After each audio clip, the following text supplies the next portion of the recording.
आज हम डिस्कस करेंगे मुस्लिम साइंटिस्ट के बारे में। वैसे तो मुस्लिम साइंटिस्ट ने साइंस की तकरीबन हर ब्रांच में ही बहुत ज़्यादा कंट्रीब्यूट किया है।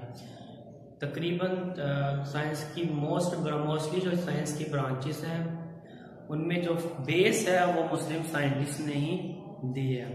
तो आज हम कुछ के बारे में थोड़ा सा स्टडी करेंगे और उन साइंटिस्ट के बारे में स्टडी करेंगे जिन्होंने बायो में कंट्रीब्यूट किया है। उसमें सबसे पहले है Jabir bin Hayyan. Jabir bin Hayyan Iran में पैदा हुए और इन्होंने मेडिसिन की प्रैक्टिस इराक में की। जाबिर बिन हयान का मोस्टली जो वर्क है वो केमिस्ट्री के ऊपर है और जाबिर बिन हयान को फाउंडर ऑफ केमिस्ट्री भी कहा जाता है। इन्होंने केमिस्ट्री के अंदर एक्सपेरिमेंटल इन्वेस्टिगेशन को सबसे पहले इन्होंने मुतारिफ करवाया। और अगर हम बायो से रिलेटेड बात करें तो इन्होंने बायो में बहुत सी किताबें लिखी, जिनमें से प्लांट्स के ऊपर एनिमल्स में इन्होंने बहुत सी किताबें लिखी, जिनमें से जो उनकी जो फेमस बुक्स हैं वो अल-नबातात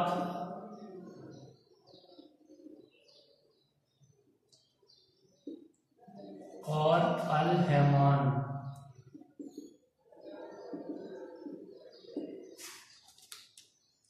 ये दो बुक्स जो हैं इनकी बहुत फेमस है, अल-नबातात प्लांट्स के ऊपर और अल-हैवान एनिमल्स के ऊपर। अब अगर हम बात करें अब्दुल मालिक अस्माई की, अब्दुल मालिक अस्माई पहले साइंटिस्ट थे जिन्होंने एनिमल्स को बहुत डिटेल में स्टडी किया। इनकी बहुत सी राइटिंग्स हैं, बहुत सी किताबें इन्होंने लिखी हैं एनिमल्स के बारे में, जो कि अरबिक में लिखी गई हैं और उनके नेम भी जो है वो अरबिक में है। जैसे अल-अबील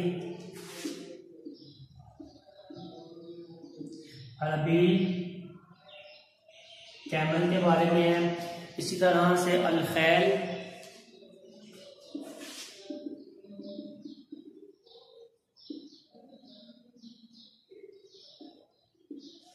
इसी तरह से इनकी बुक है अल-खैल, ये हॉर्स के बारे में है। अल-वहूश,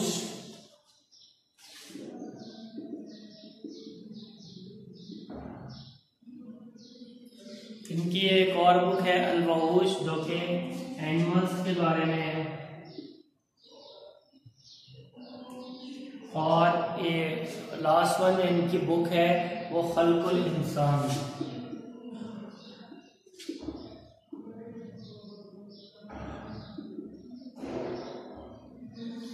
ये इनकी जो बुक है खल्कुल इंसान, इसमें ह्यूमंस की यानी कि इंसानों की तख्लीक यानी कि इंसान कैसे बने हैं उसके बारे में काफ़ी डिटेल दी गई है। तो ये काम अब्दुल मालिक अस्माई है जो कि इन्होंने बायो में अपना कंट्रीब्यूशन दिया। इन्होंने एनिमल्स के ऊपर डिटेल में स्टडी की और एक एक एनिमल के ऊपर किताब लिखी, जैसे कि अल-अबील ये कैमल्स के बारे में है, अल-खैल ये घोड़ों के बारे में है। इस तरह से बाकी एनिमल्स के बारे में इन्होंने जर्नल अल-वहूश बुक लिखी और खल्कुल इंसान ये इंसान कैसे पैदा हुआ उसके बारे में भी इन्होंने बुक लिखी। नेक्स्ट हमारे पास है अबू अली सीना। अबू अली सीना को मेडिसिन का फाउंडर कहा जाता है और आज भी वेस्ट के अंदर, यूरोप के अंदर मेडिसिन के अंदर इनकी बुक्स पढ़ाई जाती हैं और वेस्ट में इनको एक ख़ास नाम दिया जाता है एविसिना के नाम से। एविसिना के नाम से इनको वेस्ट में जाना जाता है।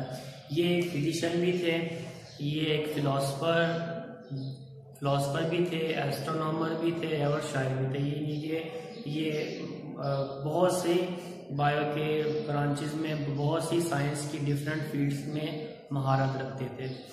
इनकी जो है वो बहुत मशहूर किताब जो अल-कानून फिल तब, जो कि मेडिसिन में एक रीढ़ की हड्डी की हैसियत इसको हासिल है और ये आज भी मेडिसिन के अंदर यूरोप में और वेस्ट में पढ़ाई जाती है। तो ये मुस्लिम साइंटिस्ट थे, कुछ मुस्लिम साइंटिस्ट थे जिन्होंने बायो में अपना कंट्रीब्यूशन दिया। स्टूडेंट नेक्स्ट हमारा लेक्चर है level of organisation. Level of organisation में हम स्टडी करेंगे कि कैसे लाइफ स्टार्ट हुई और वो आगे कैसे बढ़ी। कहाँ से लाइफ स्टार्ट होती है और आगे कैसे बढ़ती है। Levels of organisation. Levels of organisation में हम ये स्टडी करेंगे कि लाइफ स्टार्ट कहाँ से हुई और इसके डिफरेंट लेवल्स क्या हैं, पहले कहाँ से स्टार्ट हुई, फिर कौन सा लेवल आया और उसके बाद कौन सा आगे एंड सो ऑन। तो जैसा कि हमें पता है कि हर वो चीज़ जिसका वजन है और जिसने जगह घेरी है वो क्या मैटर है। Anything that has mass and occupy space is called matter. Living organism भी मैटर है और as we know that matter is composed of small particles called atom. ये हमें पता है कि मैटर छोटे छोटे पार्टिकल्स से मिलकर बना है जिसे हम क्या नाम देते हैं, एटम। तो सबसे पहला लेवल है हमारा atomic and sub atomic level.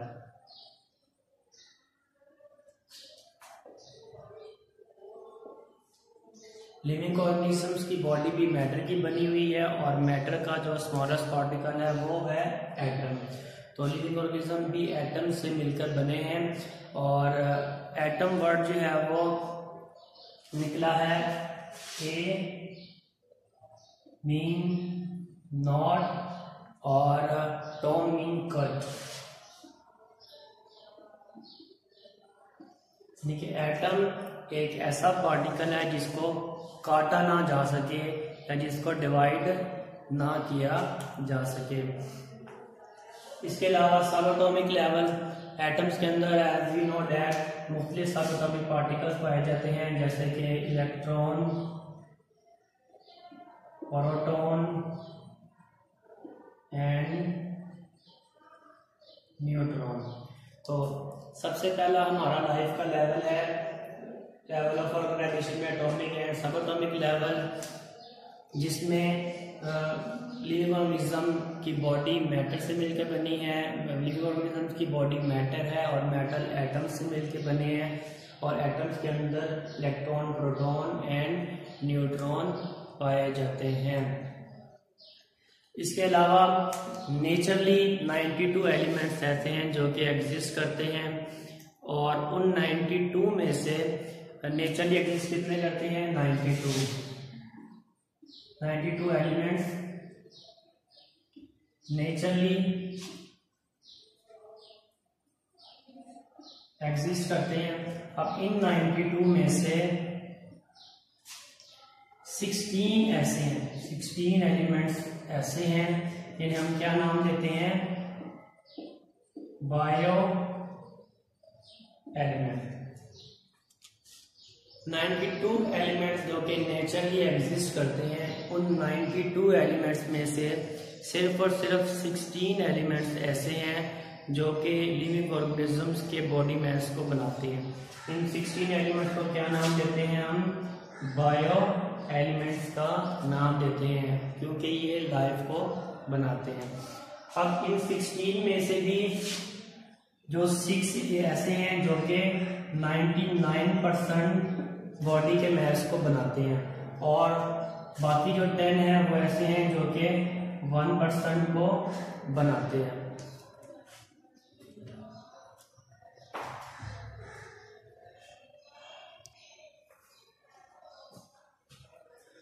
हम बात कर रहे थे कि 92 एलिमेंट्स नेचुरली एग्जिस्ट करते हैं। उन 92 में से 16 एलिमेंट्स ऐसे हैं जो कि लिविंग ऑर्गेनिजम्स की बॉडी को बनाते हैं, लिविंग ऑर्गेनिजम्स की बॉडी के मास को बनाते हैं। उन 16 एलिमेंट्स को हम नाम देते हैं बायो एलिमेंट्स का।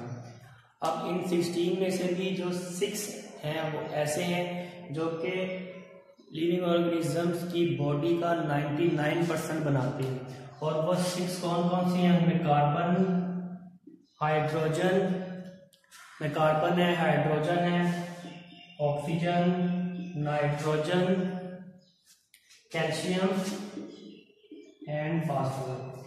ये 6 एलिमेंट्स ऐसे हैं जो कि लिविंग ऑर्गेनिजम्स की बॉडी का 99% बनाते हैं।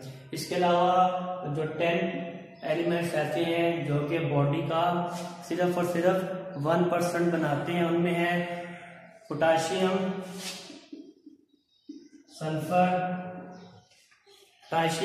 सल्फर, क्लोरीन,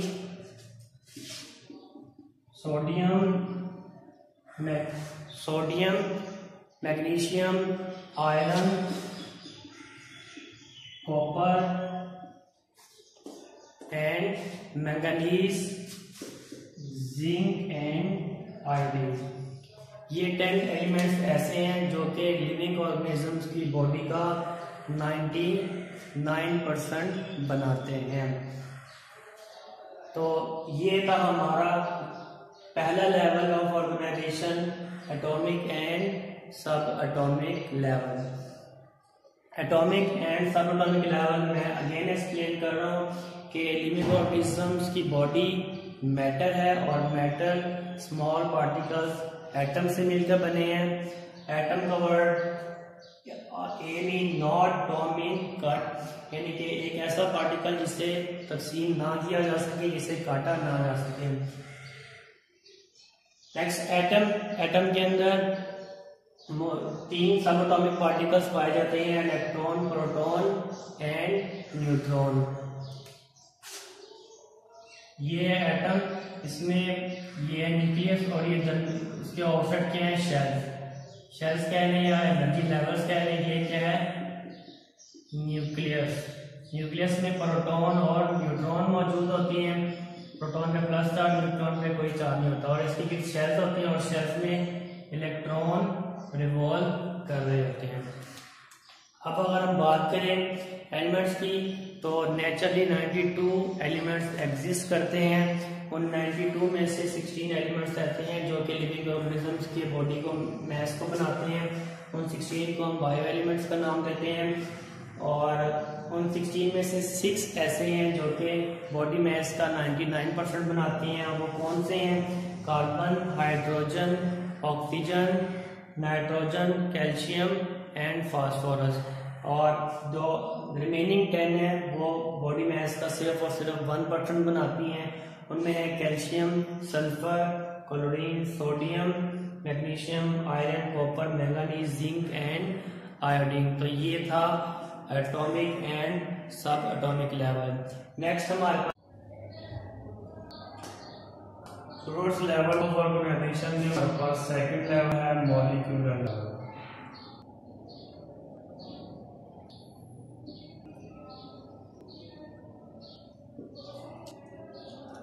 लिविंग ऑर्गेनिजम्स के अंदर बायो एलिमेंट्स आइसोलेटेड फॉर्म के अंदर एग्जिस्ट नहीं करते। आइसोलेटेड फॉर्म मींस कि वो सेपरेट यानी एग्जिस्ट नहीं करते, अकेले नहीं रह सकते। वो आपस में आयनिक बॉन्ड या कोवलेंट बॉन्ड के जरिए से जुड़ते हैं और जुड़कर एक स्टेबल यूनिट बनाते हैं। उस स्टेबल यूनिट को हम नाम देते हैं मॉलिक्यूल का।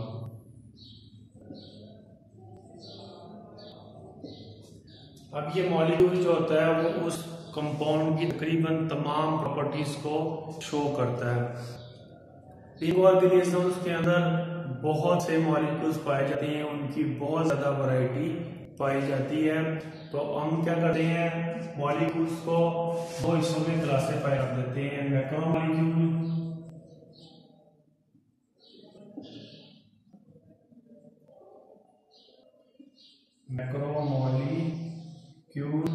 और सेकंड वन है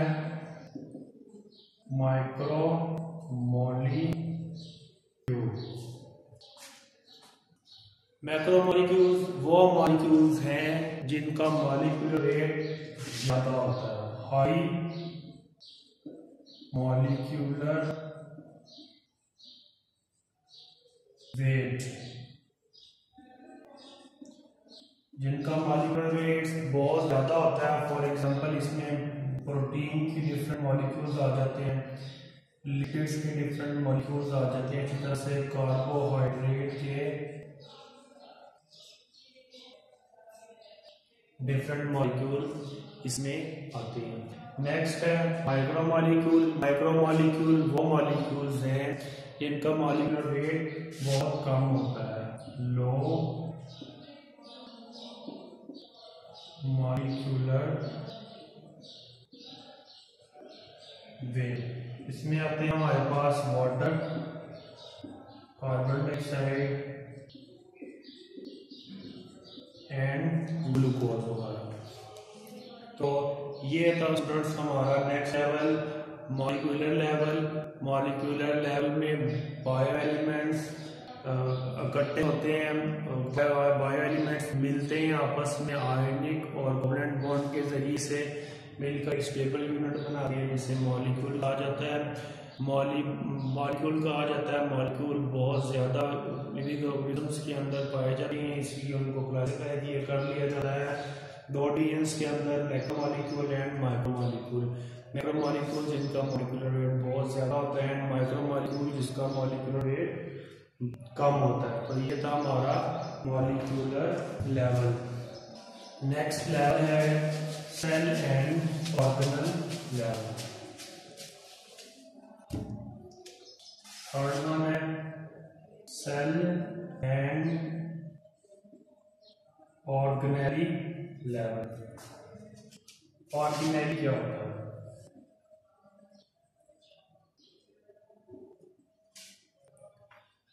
बायोमॉलिक्यूल्स आपस में मिलते हैं और मिलकर एक यूनिट बनाते हैं, जिससे हम क्या नाम देते हैं? ऑर्गेनेलीज। और जब बहुत से ऑर्गेनेलीज मिलते हैं तो ऑर्गेनेलीज मिलकर क्या बनाते हैं? सेल बनाते हैं।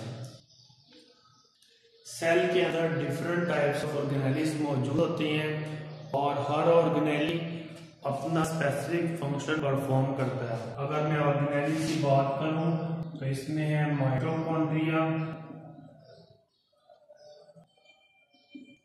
राइबोसोम,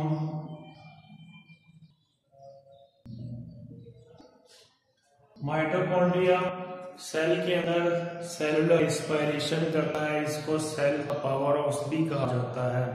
जबकि राइबोसोम में है वो प्रोटीन सिंथेसिस करता है, यानी कि प्रोटीन बनाता है। और माइटोकॉन्ड्रिया सेलुलर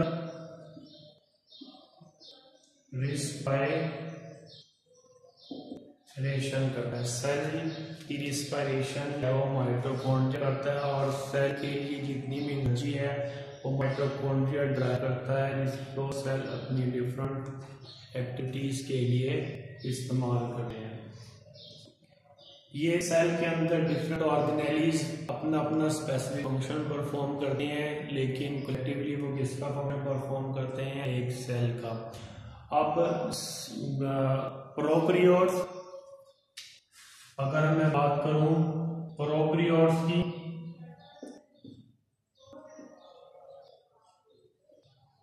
और प्रोटिस्ट की, तो इनका जो बॉडी होती है वो एक ही सेल से मिलकर बनी होती है। तकरीबन तमाम प्रोकैरियोट्स और ज्यादातर जो प्रोटिस्ट हैं उनकी पूरी बॉडी एक सिंगल सेल से मिलकर बनी होती है, उन्हें हम यूनिसेलुलर ऑर्गेनिजम्स का नाम भी देते हैं। लेकिन अगर मैं बात करूं फंजाई की, animals and plants, fungi, animal and plants, इनकी बॉडी बहुत से सेल से मिलकर बनती है। Millions and trillions of cell से मिलकर इनकी बॉडी बनी होती है। तो ये था cell and organelle level. Next level है हमारे पास tissue level.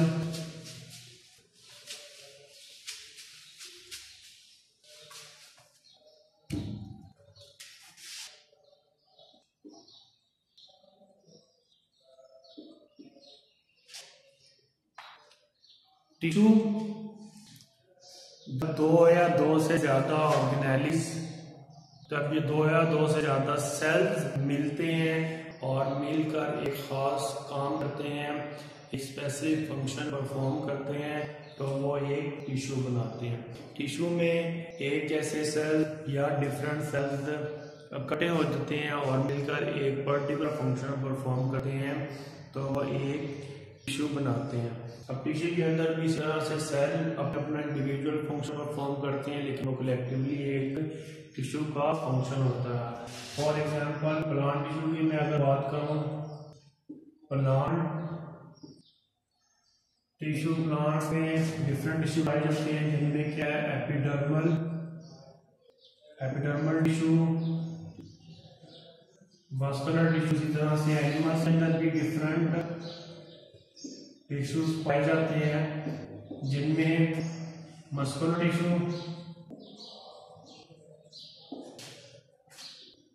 Nervous tissue etcetera. इसी तरह से और भी बहुत से एनिमल्स के अंदर टिश्यूज मौजूद होते हैं।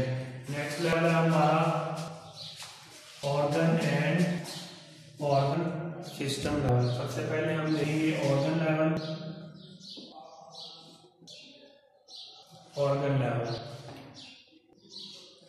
जब बहुत से टिश्यूज मिलते हैं और मिलकर एक खास काम करते हैं तो वो ऑर्गन बनाते हैं। और जिस तरह से एक टिश्यू के अंदर डिफरेंट सेल्स अपना अपना इंडिविजुअल काम करते हैं और कलेक्टिवली वो एक टिश्यू का काम होता है, इसी तरह से ऑर्गन के अंदर डिफरेंट टिश्यूज अपना स्पेसिफिक फंक्शन परफॉर्म करते हैं, लेकिन वो कलेक्टिवली एक ऑर्गन का फंक्शन होता है। अगर मैं एग्जांपल लूं स्टमक की,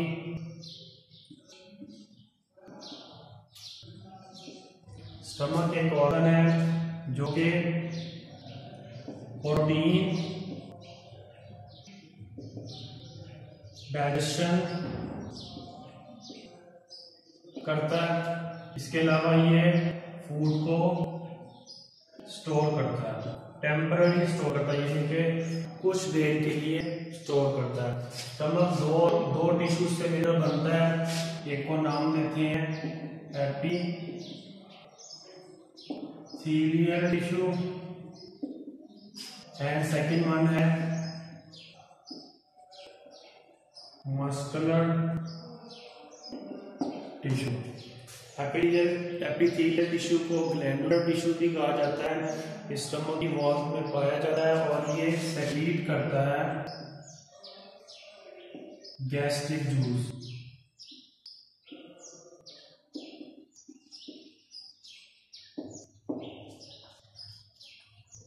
epithelial tissue gastric juice secrete करता है, जिसका काम क्या है, प्रोटीन को डाइजेस्ट करना। ये प्रोटीन को डाइजेस्ट करता है।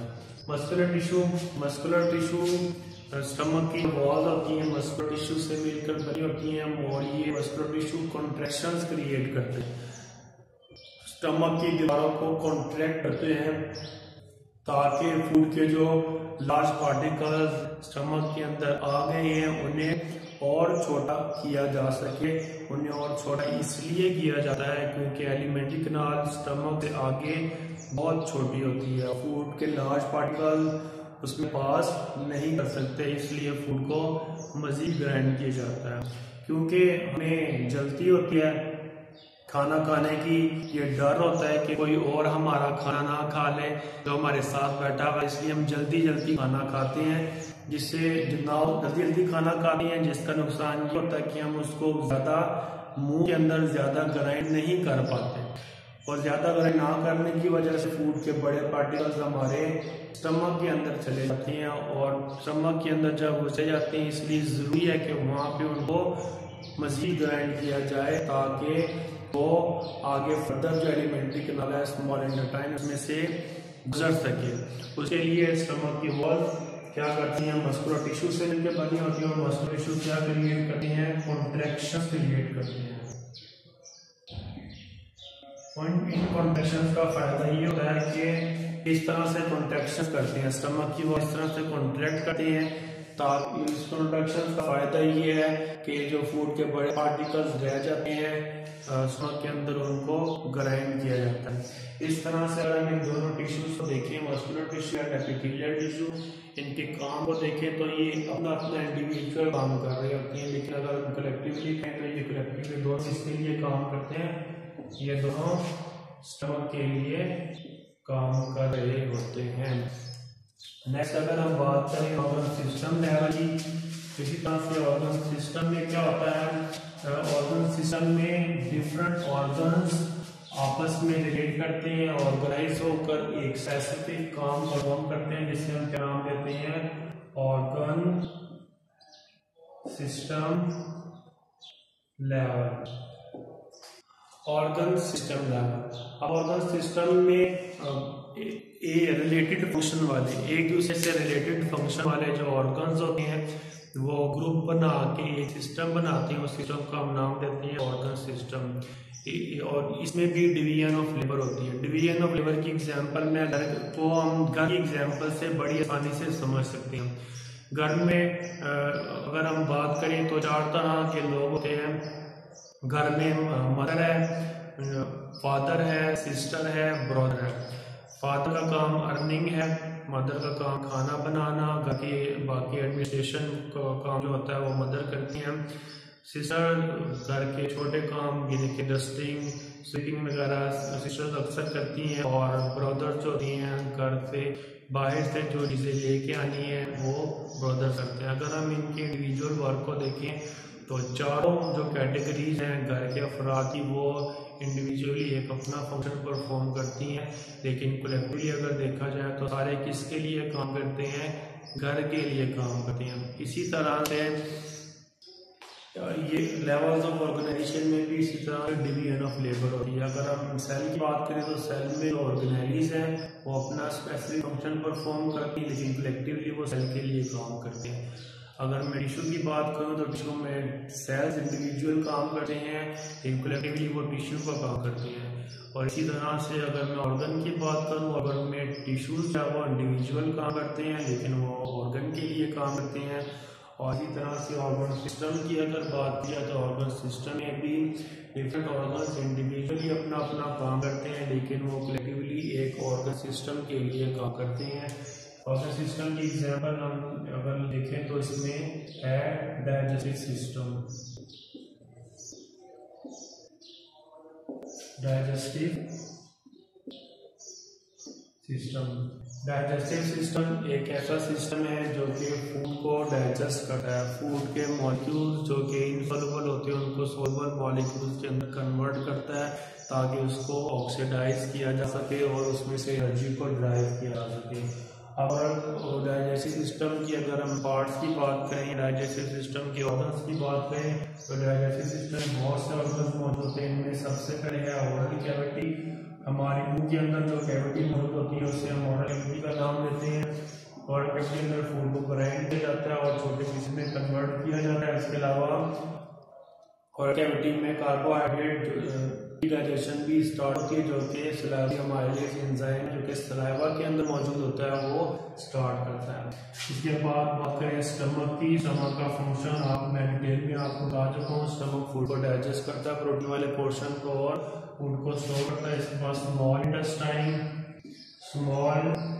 इंटेस्टाइन जो रिमेनिंग डाइजेशन रह जाती है वो सारी कंप्लीट स्मॉल इंटेस्टाइन में होती है, और डाइजेस्टेड फूड जो एब्जॉर्ब भी स्मॉल इंटेस्टाइन करता है। नेक्स्ट है लार्ज इंटेस्टाइन।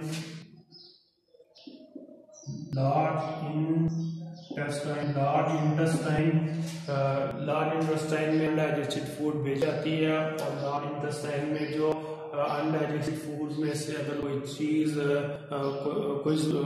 कोई ऐसी चीज जो कि बॉडी को उसकी जरूरत है तो वो वहां से दोबारा एब्जॉर्ब कर ली जाती है, और बाकी अनडाइजेस्टेड फूड बॉडी से एलिमिनेट कर दी जाती है। इसके अलावा कुछ ग्लैंड हैं वो भी डाइजेशन में अपना रोल प्ले करते हैं, जैसे कि लीवर और पैंक्रियाज यहाँ पे ग्लैंड के तौर पर काम करते हैं। ये सेक्रेशंस खारिज करती हैं जो कि फूड के ऊपर आके गिरती है और डाइजेशन में अपना रोल प्ले करती है। लीवर से बाइल सेक्रेट होता है, और पैंक्रियाज से पैंक्रियाटिक जूस सेक्रेट होता है जो कि फूड को डाइजेशन में हेल्प करता है। तो ये डाइजेस्टिव सिस्टम के सारे पार्ट्स थे, सारे ऑर्गन्स थे जो कि मिलकर क्या बनाते हैं, एक ऑर्गन सिस्टम बनाते हैं। इंडिविजुअली तो ये अपना काम करते हैं, लेकिन कलेक्टिवली इनका काम किसके लिए होता है, डाइजेस्टिव सिस्टम के लिए होता है। ये था organ system level.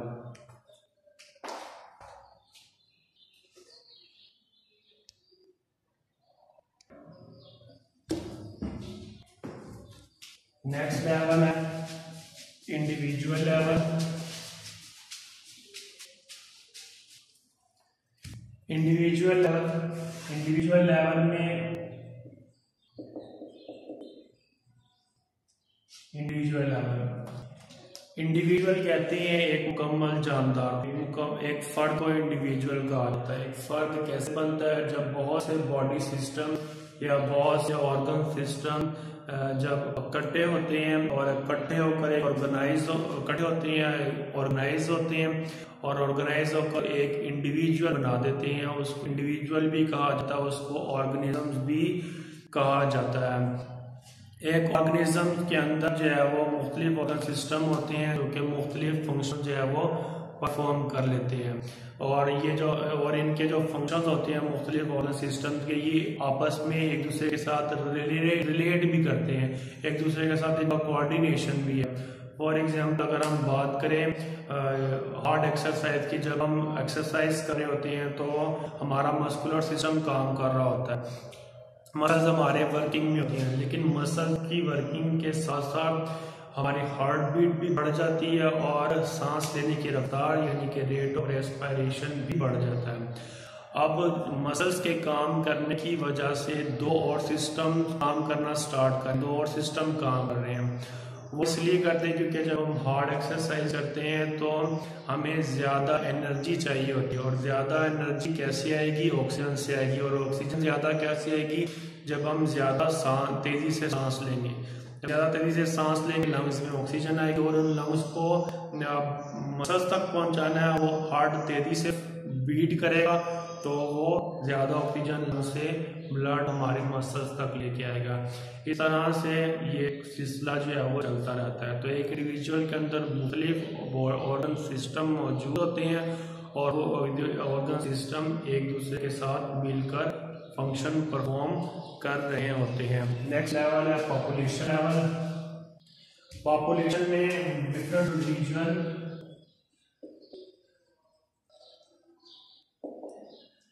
Different organism मिलकर पॉपुलेशन में एक ही तरह के ऑर्गेनिज्म मिलकर क्या बनाते हैं? एक पॉपुलेशन बनाते हैं।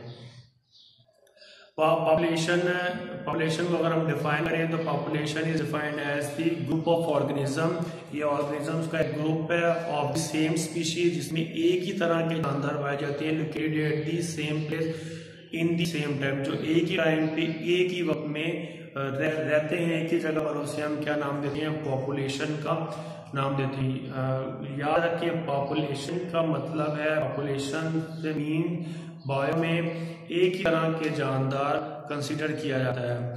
फॉर एग्जांपल अगर मैं बात करूं ह्यूमन पॉपुलेशन की विद इन लाहौर के अंदर, अगर मैं ह्यूमन पॉपुलेशन की बात करूं तो लाहौर के अंदर सिर्फ और सिर्फ इंसानों को लिखा जाएगा, इंसानों को, ह्यूमन को उसके अंदर कंसिडर किया जाएगा। बाकी जो स्पीशीज हैं, बाकी ऑर्गेनिज्म है, उसको उसके अंदर कंसिडर नहीं किया जाएगा। तो पॉपुलेशन में एक ही तरह के जानवर अगर एक ही टाइम में एक ही जगह पर रहे तो मिलके क्या बनाते हैं? Population level. नेक्स्ट है कम्युनिटी लेवल। कम्युनिटी में क्या होता है? डिफरेंट पॉपुलेशन इकट्ठी हो रही है।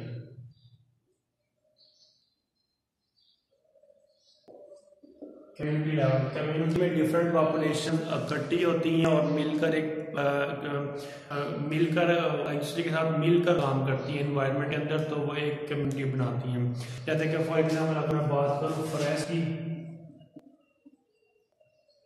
फॉरेस्ट एक कम्युनिटी है जिसके अंदर बहुत सी स्पीशीज पाई जाती हैं, जैसे कि लाइन्स हैं, डियर्स हैं, इसके अलावा बियर है, और भी बहुत से हॉर्सेस हैं, गॉड्स हैं। ये सारी स्पीशीज लाइफ के अंदर बहुत ज़्यादा स्पीशीज जो है वो मिलकर इकट्ठी रहती हैं, तो क्या बनाती हैं? कम्युनिटी बनाती हैं। कम्युनिटी में सिर्फ एक चीज़ याद रखिए आपने कि कम्युनिटी के अंदर अगर एक स्पीशीज जो है वो इंक्रीज करती है तो उससे रिलेटेड दूसरी स्पीशीज जो है वो डिक्रीज करती है। फॉर एग्जाम्पल अगर फॉरेस्ट के अंदर बात करूँ लाइन्स की, अगर लाइन्स इंक्रीज करेंगे तो अगर लाइन डियर को खाती हैं तो ये डियर क्या करेंगे? डिक्रीज करेंगे।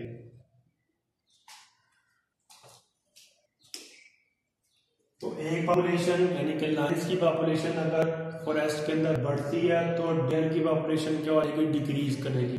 अब डियर की पॉपुलेशन डिक्रीज करेगी तो ग्रास की पॉपुलेशन क्या कर देगी, इंक्रीज कर देगी, क्योंकि डियर जो है वो घास वगैरह खाते हैं, तो डियर की पॉपुलेशन डिक्रीज होने से जो ग्रास है वो बढ़ना शुरू हो जाएगा, क्योंकि तमाम कम्युनिटी के अंदर एक फूड चेन होती है, यानी कि एक जानवर दूसरे जानवर को खाता है, वो जानवर किसी और जानवर को खाता है, इस तरह से एक चेन बनती है। तो कम्युनिटी के अंदर अगर फूड चेन के अंदर एक स्पीशीज या एक पॉपुलेशन इंक्रीज करेगी तो उसकी चेन में जो दूसरी पॉपुलेशन होगी वो डिक्रीज करेगी, जब वो डिक्रीज कर देगी तो उसकी चेन में जो नेक्स्ट पॉपुलेशन है वो क्या कर जाएगी, इंक्रीज कर देगी। इस तरह से पॉपुलेशन के अंदर एक कम्युनिटी इंक्रीज करती है जबकि दूसरी पॉपुलेशन जो है वो कम्युनिटी पॉपुलेशन जो है वो इंक्रीज कर जाती है। अगर हम पॉपुलेशन के साइज की यहाँ पे बात करें तो पॉपुलेशन का डिफरेंट कम्युनिटी साइज की बात करें तो कम्युनिटी डिफरेंट साइज हो सकती है, यानी छोटी कम्युनिटी भी हो सकती है और बड़ी कम्युनिटी भी हो सकती है। पर फॉरेस्ट जो है ये बहुत बड़ी कम्युनिटी है। इस तरह अगर मैं बात करूँ फॉलन लॉग की, तो फॉलन लॉग जो है वो एक सादा सी कम्युनिटी, एक छोटी सी कम्युनिटी होती है। नेक्स्ट हमारे पास लेवल है बायोस्फीयर लेवल। बायोस्फीयर लेवल ये ऑर्गेनाइजेशन का सबसे लार्जेस्ट लेवल है बायोस्फीयर।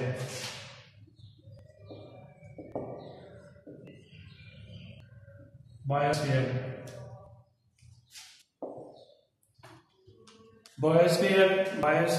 जमीन के बायोस्फीयर लेवल में जमीन के वो हिस्से जहां जहां जो वो डिफरेंट कम्युनिटीज रहती हैं वो हिस्सा कहलाता है बायोस्फीयर लेवल कहलाता है। इसके अंदर जो है तकरीबन तमाम इकोसिस्टम आ जाते हैं, इसके तमाम इकोसिस्टम आ जाते हैं जिनके इसके अंदर वो एरिया भी आ जाते हैं जिसमें लिविंग ऑर्गेनिज्म जो है वो non living components of environment, यानी कि एनवायरनमेंट के जो नॉन लिविंग कंपोनेंट्स हैं जिनमें वाटर, टेम्परेचर वगैरह है, इनके साथ कैसे इंटरेक्ट करता है। और इस लेवल को हम zone of life of earth भी कहते हैं। बायोस्फीयर को हम ये कहते हैं कि called zone of life on earth, ये कि अर्थ के ऊपर जो है वो लाइफ का जो है वो जोन जो है वो ये बायोस्फीयर लेवल कहलाता है। तो स्टूडेंट्स ये था हमारा पूरा लेक्चर लेवल्स ऑफ ऑर्गेनाइजेशन के ऊपर। Thank you.